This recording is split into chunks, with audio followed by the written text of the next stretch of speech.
My son killed his ex-girlfriend. This is a throwaway account with different details to not expose my family because there are articles of this out.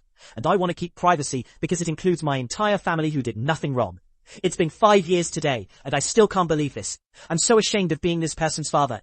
And having him will always be my biggest regret and mistake. 6 years ago, he got into a relationship with his classmate, who was also the daughter of one of my best friends. Her dad and I were childhood best friends. They were both 15 years old. They didn't last a while, maybe 2 months, and they broke up like kids do. The next year around this time, she went missing. We live in a small village of about 2,500 people. We all went out to look for her all week long with no success.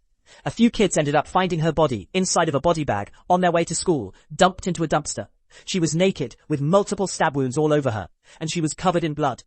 They found the knife dumped with her, and my son's fingerprints were all over it.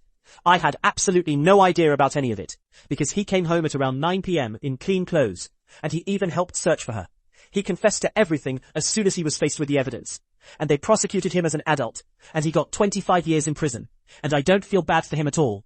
I never visited him after that. The last time I saw him was when he was sentenced to prison at the courthouse, which happened just 2 months later, because he immediately confessed to everything. Ever since then, our entire community has shunned us. My friends spit in my face in front of the entire village, and he'd have killed me if people didn't intervene. And I didn't and couldn't even blame him for it, because I have 2 daughters and I get it completely. I publicly disowned him, and so did our entire family, but the guilt and shame was just too much. I lost all my friends, and I didn't have the heart to show my face in that village anymore. So a couple of months later, we sold our house and we moved to a completely different country and continent, where we didn't know anyone. I lived in that village my entire life. All my family and friends were there. It was one of the hardest things I've ever had to do, but it was for the good of my family.